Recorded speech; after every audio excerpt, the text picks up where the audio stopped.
Você vai ver agora imagens muito tristes que mostram o avanço do crack no Rio. Mas há pouco, em instantes, flagramos uma Cracolândia ao vivo. A Secretaria de Assistência Social fez uma operação agora de manhã no local conhecido como Cracolândia, no Jacarezinho.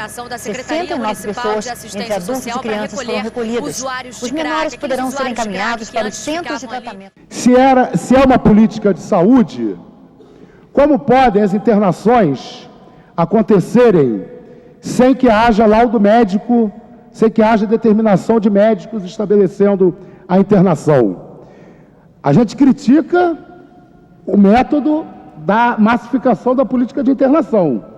Agora, mais grave ainda, quando a gente verifica, né, que essa política ela não cumpre os requisitos mínimos, tanto no que diz respeito à decisão de internar, quanto ao oferecimento de tratamento, né, já que os relatórios apresentados é que nas casas onde as pessoas são internadas, né, a maioria delas pertencentes a uma ONG chamada TESLU, né, elas não oferecem nenhuma política de tratamento, né? Inclusive, há denúncias de que muitos locais, o único medicamento que as crianças e adolescentes recebem no caso de uma contenção química, quando as crianças e adolescentes ficam alterados. O que nós conseguimos apurar desde 2009 foi aquilo que as entidades civis que atuam nessa área, que os moradores de rua sempre disseram em todas as audiências públicas e reuniões públicas, que é a prática de violência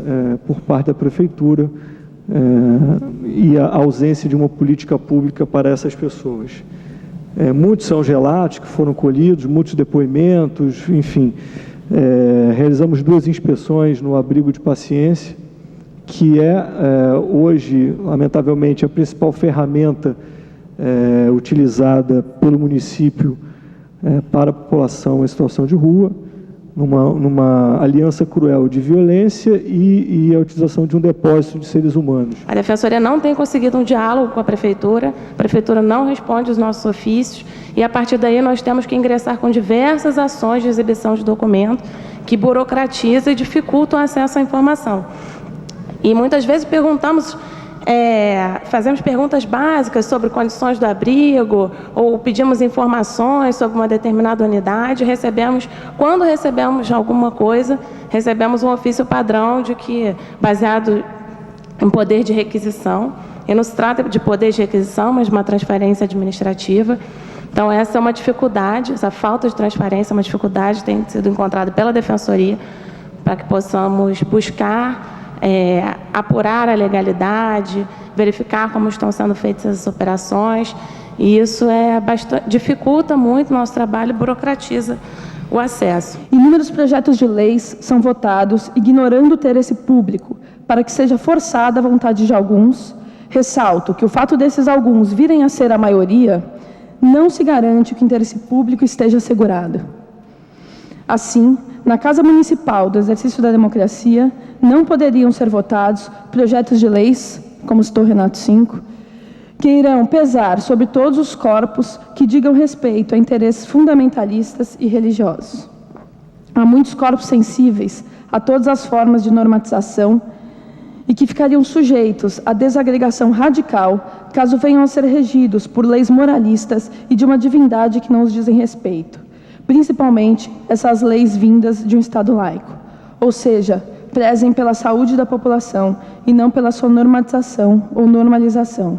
Eu diria aos senhores que estão aqui nessa audiência, que são muitos os casos, vereador Renato, de registros no 1746, de pessoas buscando os canais da prefeitura para limpar os parques os parques e jardins da nossa cidade. Não são poucos os relatos, são muitos. Não são poucos os e-mails que eu recebo pessoalmente de pessoas que pedem para limpar sua calçada porque ali tem um mendigo, porque ali tem um popular, uma pessoa que se utiliza das ruas. O primeiro convencimento que nós temos que ter: estas pessoas não estão cometendo crime algum.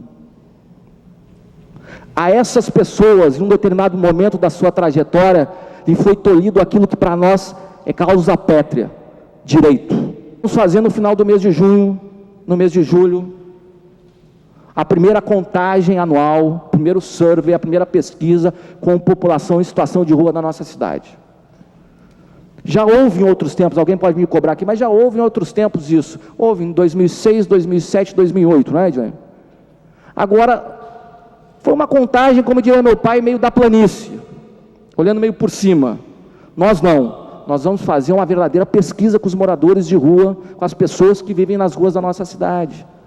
Durante 4 dias, nós vamos mobilizar mais de 1.500 pessoas para entrevistar essas pessoas, esses usuários. Porque é ouvindo que a gente aprende. Porque com este instrumento, e aí, veja que sugênias, vereadora Tereza, o promotor Rogério já teve acesso. O nosso slogan é esse: população de rua, um direito à cidade. Esse é o nosso lema com a população em situação de rua. Eles têm direito a fruir a nossa cidade. E com esse instrumento, com a pesquisa que nós vamos realizar agora no final do mês de junho, início de julho, nós vamos acabar com o grande dilema. Afinal, quantos são? Primeiro. Segundo, quais são os mecanismos educacionais que nós precisamos colocar? Terceiro, qual é a agenda de desenvolvimento que nós precisamos? Terceiro, qual é o perfil de abrigamento que nós precisamos dar a esses cidadãos? Militar também com agentes da Prefeitura, da Secretaria Municipal de Assistência Social, chegaram aqui a essa Cracolândia, também há policiais civis envolvidos nessa operação, e a imagem foi impressionante, muitos usuários de crack correndo, agora chegando aí